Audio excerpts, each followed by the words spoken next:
जय महाराष्ट्र। मी सचिन मोहिते, शिवसेनेचा माजी जिल्हा प्रमुख सातारा जिल्हा।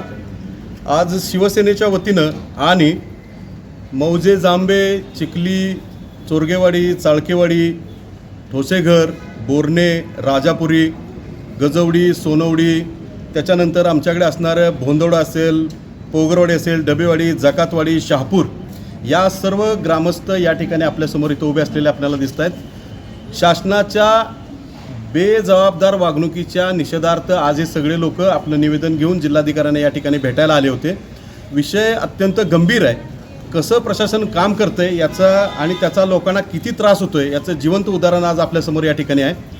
आज आपल्याला सांगायचं म्हणजे साताऱ्यातला बोगदा परिसरापासून ते जांब्यापर्यंत 30 ते 32 किलोमीटर अंतराचा एक मोठा रस्ता तयार करायचं काम चालवलं आहे। प्रचंड मोठा रस्ता आहे। मला मिळालेल्या माहितीनुसार तर जवळजवळ 80 फुटी रोड आहे हा।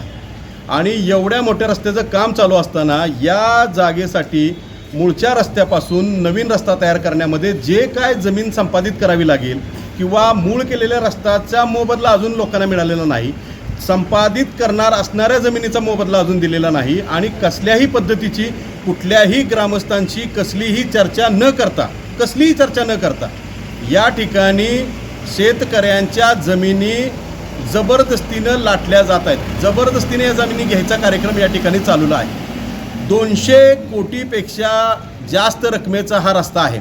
मुळात प्रश्नच इथं आहे की याची खरंच गरज ह्या भागातल्या लोकांना आहे का? आणि जर गरज असेल तर तशी मागणी किती ग्रामपंचायतींनी केलेली आहे? याची खातरजमा प्रशासनाने केलेली आहे का?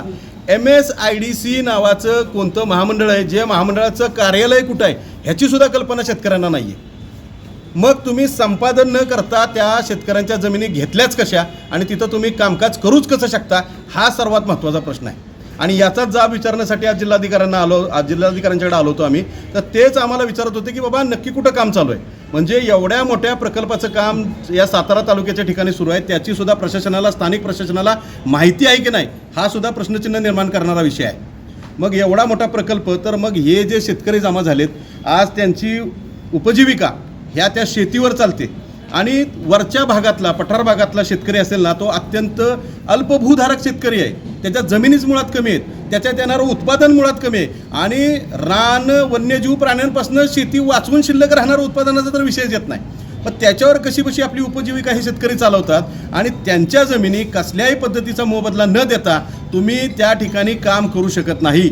आमचा MSIDC असेल, महाराष्ट्र शासन असेल, जिल्हाधिकारी सातारा असतील आणि ठेकेदार असतील, यांना स्पष्ट भाषेत इशारा आहे, येत्या 17 तारखेच्या आत सर्व ग्रामस्थांच्या बैठका घेऊन वेगवेगळ्या गावातल्या त्यांच्या मोबदल्याचा विषय सर्वप्रथम घेतल्याशिवाय जर का त्या ठिकाणी काम चालू राहिलं तर सातारा शहराच्या लगत असणारा बोगदा परिसरामध्ये तीव्र स्वरूपाचं प्रचंड मोठं आंदोलन शेतकऱ्यांच्या वतीनं केलं जाईल। आणि याच्यावेळी कोणत्याही प्रकारचं जर नुकसान शासनाचं किंवा खाजगी स्वरूपाचं झालं तर पूर्णपणे जिल्हाधिकारी कार्यालय आणि महाराष्ट्र शासन या गोष्टीला जबाबदार असेल। जय हिंद, जय महाराष्ट्र।